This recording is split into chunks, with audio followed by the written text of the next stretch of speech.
The news কাউন্টার.এ আপনাদের আরো একবার স্বাগত। আজকে এই নির্বাচনী মরশুমে নির্বাচনী আবহাওয়ায় আমরা এসেছি ডক্টর নজরুল ইসলামের কাছে। ডক্টর নজরুল ইসলামকে আপনারা অনেকে চেনেন সামাজিক আন্দোলনের মুখ হিসেবে, অনেকে চেনেন শিক্ষা আন্দোলনের মুখ হিসেবে, অনেকে চেনেন লেখক হিসেবে। কিন্তু আমরা যারা পুরনো দিনের সাংবাদিক, আমাদের কাছে ডক্টর নজরুল ইসলামের প্রাথমিক পরিচয় ছিল আইপিএস এবং একজন দুধে গোয়েন্দা কর্তা হিসেবে। কিন্তু যেটা ইন্টারেস্টিং পয়েন্ট, আইপিএস বা আইএএস তারা পরিবর্তনের আগে যারা আগেকার শাসক দলের প্রিয় ছিলেন, পরিবর্তনের পরে তারা অনেকেই পরবর্তী শাসক দলের প্রিয় হয়েছেন। এর মধ্যে অস্বাভাবিকতা কিছু নেই এবং কেউ কেউ বলবেন এটা ব্যুরোক্রেসির নিয়ম, যে আধার অনুযায়ী আকৃতি ধারণ করা তরলের মতো। কিন্তু ডক্টর নজরুল ইসলামের ক্ষেত্রে যেটা ইন্টারেস্টিং পয়েন্ট, যেটা আমি বলছিলাম, যে তিনি দীর্ঘ সিপিআইএম বা বামফ্রন্টের জমানায় সিপিআইএম এর নেতাদের কাছে চক্ষুশীল ছিলেন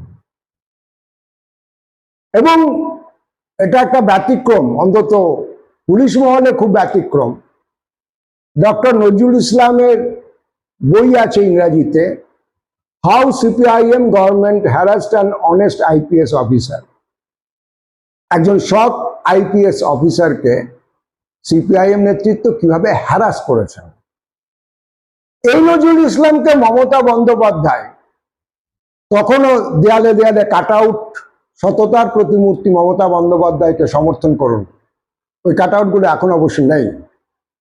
মমতা বন্দ্যোপাধ্যায় নজরুল ইসলামকে নিয়ে গেছিলেন রেলের বিশেষ সিকিউরিটির দায়িত্ব দিয়ে, ডিরেক্টর পদমর্যাদার সম্মান দিয়ে।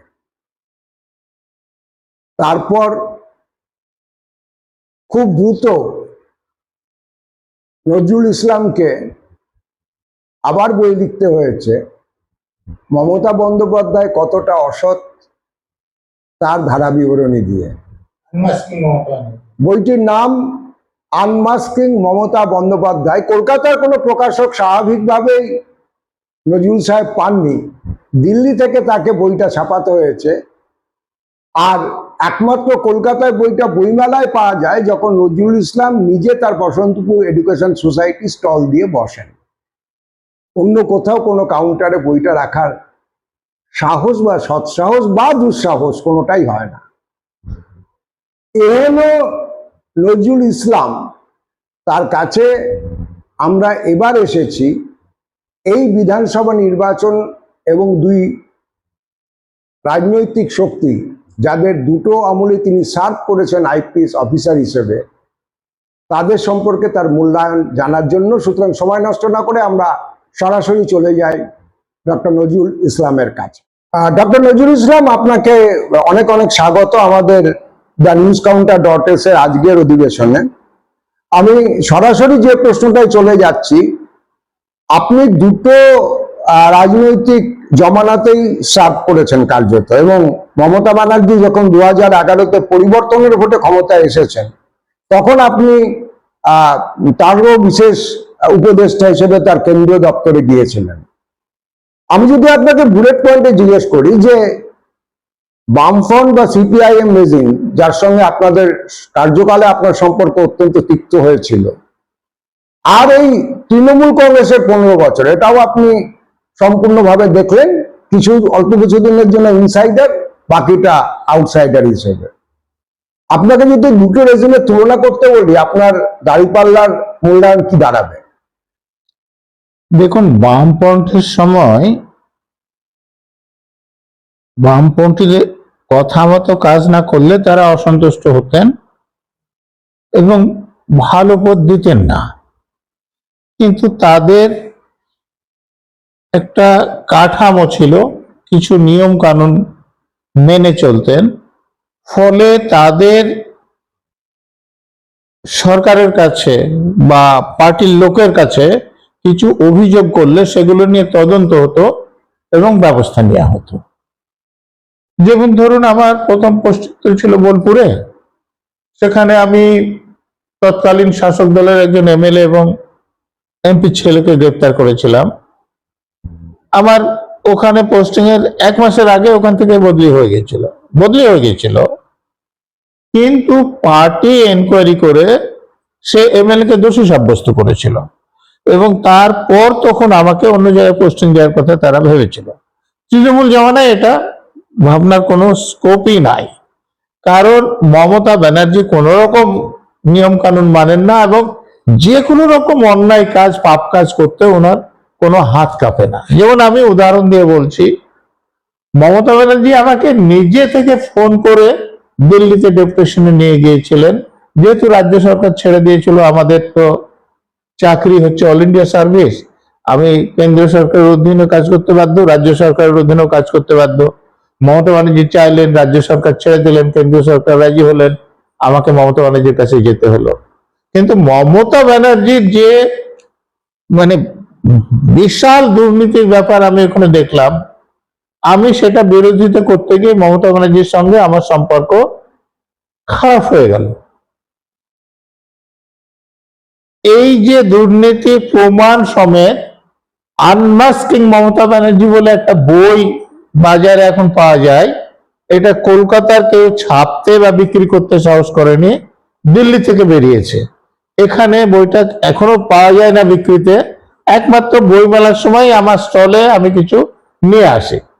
তো সেখানে কিন্তু আমি প্রমাণ সমেত ছেপেছি যে মমতা ব্যানার্জি কি পরিমাণ দুর্নীতি পরায়ণ।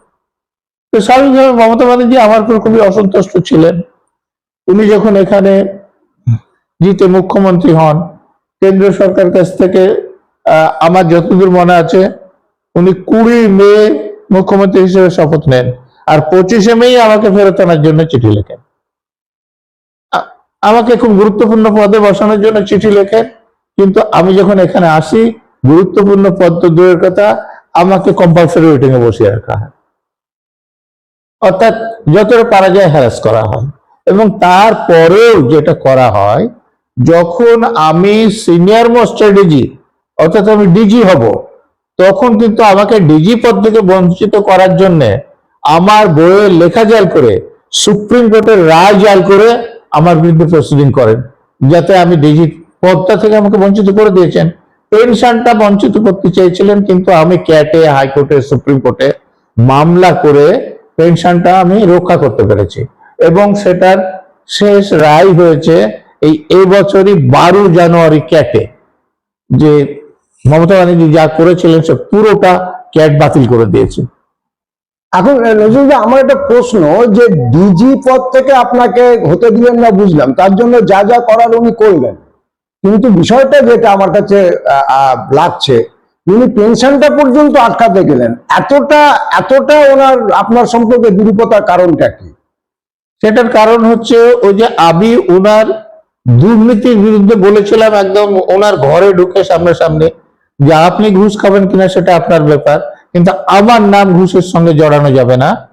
এই জন্য প্রচন্ড উনি অসন্তুষ্ট ছিলেন আমার প্রতি। আপনি তখন কোন ডেজিগনেশনে ওখানে? আমি executive director, security, ministry of rail. সেখান থেকে মূল ব্যাপারটা শুরু। হ্যাঁ, মানে আমাকে, আমার প্রতি প্রচন্ড যে ক্রোধ, সেটা আমি যেহেতু আমি ওনার যে দুর্নীতিটা ফাঁস করেছিলাম এবং দুর্নীতির বিরুদ্ধে পরিষ্কার বলেছিলাম, কারণ উনি আমাকে একটা তদন্ত করতে দিচ্ছেন আর সেখান থেকে ঘুষ আদায় করে নিচ্ছেন, আমাকে দুর্নাম করে দিচ্ছেন। আমি বললাম যে আপনি ঘুষ খাবেন খান, কিন্তু আমাকে ওর সঙ্গে যুক্ত করা যাবে না। এই জন্য আমি প্রচন্ড ক্ষুব্ধ। আর আপনার সঙ্গে বীরত্ব আমার যতদূর মনে আছে একদম early days inner tenure as chief minister, কিন্তু তার পরবর্তীকালে যা যা ঘটেছে, অর্থাৎ একাধিক স্ক্যাম পরপর বেরিয়েছে, যেগুলো তৃণমূলের বক্তব্য যে এটা বিজেপি এবং কেন্দ্রীয় এজেন্সি চক্রান্ত। আপনি বিজ্ঞান আইপিএস এবং আপনি ডিটেকটিভ মানে ইনভেস্টিগেটিং ক্যাডারে বহুদিন কাজ করেছেন, বিসিডিডি 1ও ছিলেন, সিআইডিতেও ছিলেন। আপনার কি মনে হচ্ছে এই কেসগুলোর কি আদৌ কোনো মেরিট আছে? যদিও সাবজুডিস, তবুও আমি জিজ্ঞাসা করছি। দেখুন, মমতা ব্যানার্জি একদম যাকে বলে দুর্নীতির রানী, উনার একদম মাথা থেকে পা পর্যন্ত পুরোটাই দুর্নীতি। এবং আপনি দেখুন, আমি যে লিখেছি, আমি বললাম আনমাস্কিং মমতা ব্যানার্জি, সেখানে প্রমাণ দিয়ে আমি লিখেছি যে মিনিস্ট্রি অফ রেলে থাকতে তিনি কিরকম দুর্নীতি করতেন, তারপরে দেখুন সারদায় মমতার অপরাধ বলে আমার একটা বই আছে, সেখানে আমি দেখিয়েছি যেগুলো সামনে এসেছে তার জন্য সারদাতে মমতার সাজা হওয়া উচিত। কিন্তু ওই রেলমন্ত্রী হিসেবে তার দুর্নীতিরও কোনো তদন্ত হয়নি, জিজ্ঞাসাবাদও হয়নি। এই সারদায়ও তার জিজ্ঞাসাবাদও করা হয়নি, গ্রেপ্তার তো পরের কথা। তারপরে ধরুন যে আমাদের এখানে 26,000 ছেলে মেয়ে চাকরি বালি নিয়োগ দুর্নীতি, এখানে মমতা ব্যানার্জি জড়িত ছিলেন, তার কাছে চিঠি এসেছিল, তিনি কোনো ব্যবস্থা নেননি। তিনি অতিরিক্ত পদ সৃষ্টি করে যারা টাকা দিয়ে চাকরি কিনে গেল তাদের চাকরি বাঁচাতে চেয়েছিলেন। যদি নিজে দুর্নীতির সঙ্গে যুক্ত না থাকবেন তাহলে কেন এটা করতে যাবেন? অর্থাৎ তিনি যুক্ত ছিলেন। কিন্তু দুর্ভাগ্যের বিষয় যে কেন্দ্রীয় তদন্তকারী সংস্থা যখন তদন্ত করলো, মমতা ব্যানার্জিকে গ্রেপ্তার করা তো দূরের কথা, তাকে জিজ্ঞাসাবাদ করলো না। আপনি যখন প্রথম মমতা ব্যানার্জি ডাকে সাড়া দিয়েছিলেন এবং আপনাকে যখন স্টেট গভর্নমেন্ট রিলিজ করলো, আপনাকে মমতা ওখানে কেন্দ্রীয় দপ্তরে রেলওয়ের বিশেষ নিরাপত্তা অফিসার করলেন, আপনার কি তখন এরকম কোনো ইলিউশন ছিল যে মমতা ব্যানার্জি হয়তো বামফ্রন্টের থেকে একটু বেটার কিছু ডেলিভার করবে? না, সেরকম ছিল না। মমতা ব্যানার্জি যে একদমই সৎ নন সেটা আমি তখনই জানতাম, কিন্তু আমার কিছু করার ছিল না। বললাম আমাদের তো সরকারি চাকরি, অল ইন্ডিয়া সার্ভিসে যে আইএএস, আইপিএস এবং ইন্ডিয়ান ফরেস্ট সার্ভিস, এই চাকরিগুলোতে কেন্দ্রীয় সরকার যদি আমাকে মনে করে যে আজকে কেরালাতে দিয়ে দেবে, দিয়ে দিতে পারে। যদি মনে করে জম্মু কাশ্মীরে দিয়ে দেবে, দিয়ে দিতে পারে। ওয়েস্ট বেঙ্গলে রাখবে, রাখতে পারে। যদি মনে করে সেন্ট্রাল গভর্নমেন্টে রাখবে, রাখতে পারে। তো মমতা ব্যানার্জির ক্ষেত্রে যেটা হলো, যেহেতু আমার এখানে একটা স্বচ্ছ ভাবমূর্তি ছিল, ভোটে ওনার কাজে লাগবে মনে করে তিনি আমাকে চাইলেন। এর আগে আপনি তো নিজেই বললেন যে বামফ্রন্টের যে বিভিন্ন নেতা মন্ত্রীর সঙ্গে আমার মিল ছিল না, তাদের দুর্নীতির মানে তারা যেটা অন্যায় কাজ করছিলেন আমি সেটার বিরোধিতা করেছি এবং গ্রেপ্তারও করেছি, আপনি জানেন। তো ফলে আমি চলে যেতে চাইছিলাম ডেপুটেশনে সেন্ট্রাল গভর্নমেন্ট, আমি সিবিআই তে যাওয়ার জন্য দরখাস্ত দিয়েছিলাম। তো সিবিআই রাজি ছিল, কিন্তু স্টেট গভর্নমেন্ট আমাকে ছাড়েনি। আমি যখন মনে করলাম যে সিবিআই এর কাছে কেস আছে, এই জন্য বোধহয় স্টেট গভর্নমেন্ট ছাড়ছে না, আমার এক ব্যাচমেট তখন বিএসএফ এ ছিলেন, কেএল মিনা, তা আমি ওকে বললাম যে তোমার ডিজিকে বলো না আমাকে বিএসএফ একটু নিয়ে নেন, আমি এখানে আর থাকতে খুবই অসুবিধা হচ্ছে। তো ডিজি বললেন যে আমার নিতে আপত্তি নেই, কিন্তু আপনাকে স্টেট গভর্নমেন্ট ছাড়লে তবেই তো আমি নিতে পারবো। তো স্টেট গভর্নমেন্ট ছাড়লো না, কিন্তু মমতা যখন চাইলেন তখন কিন্তু স্টেট গভর্নমেন্ট ছেড়ে দিল। অতএব আমাকে গিয়ে জয়েন করতে হলো, আমার কিছু অপশন ছিল না। আপনার আলাদা কোনো অপশন কিছু ছিল না। না।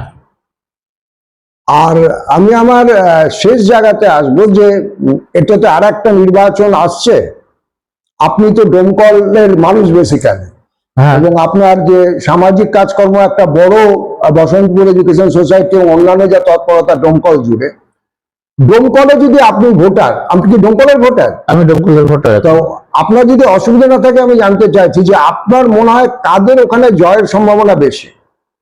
এবার ওখানে বামপন্থীতে জয়ের সম্ভাবনা বেশি, যেটা আমি জেনেছি। তবে সবকিছু নির্ভর করে যে আমাদের এখানে ভোটের দিন তো খুব রিগিং হয়, রাজ্যের শাসক দলের গুন্ডা বদমাশরা যেভাবে রিগিং করে, যারা বিরোধী প্রার্থীকে ভোট দিতে চেয়ে তাদেরকে বাড়ি থেকে বের হতেই দেয় না, এই বুথের লাইনে এসে বোমা মারে, গুলি মারে, তারপরে বুথের ভিতরে ঢুকলো গুন্ডা বদমাশরা তাদের ভোটটা দিয়ে দেয়। সেই সব কিছু হলে কি হবে সেই হিসাব এক্ষুনি বলা যাবে না। আমার শেষ প্রশ্ন যে সামাজিক রাজনৈতিক অবক্ষয়, এটা তো অঙ্গাঙ্গিভাবে যুক্ত, আপনি কি এখনো প্রতিরোধের মাটিতে আছেন? অবশ্যই আছি। আমি আমার সঙ্গে রাজনৈতিক নেতাদের গন্ডগোলের এটাই কারণ যে আমি একজন সৎ মানুষ হিসেবে জন্মেছি, বড় হয়েছি। আমি সৎ মানুষ হিসেবে মরতে চাই, আমি অসৎ হয়ে গিয়ে মরতে চাই না। যার ফলে যেই অসৎ কোনো কাজ আমাকে দিয়ে করাতে চাইছে আমি তার বিরোধিতা করেছি এবং তাদের সঙ্গে আমার বিরোধ হয়েছে, অন্য কোনো কারণে কিন্তু বিরোধ হয়নি। এবং আমার কাছে যে আজকে আপনি এসছেন বা অন্য লোকেরা আসেন, সেটা একটা মাত্র কারণে, সেটা যে এই লোকটা অসৎ না, এই লোকটাকে দিয়ে আপনি অসৎ কোনো কাজ করাতে পারবেন না। এবং আমি বলবো যে আমার এই যে সুনাম, সেটাতে কিন্তু আমার থেকে অন্যদের ভূমিকা বেশি। কারণ সব লোকেরই তো সৎ হওয়া উচিত, সবাই যদি সৎ হতেন তাহলে কিন্তু আমার সুনাম হতো না।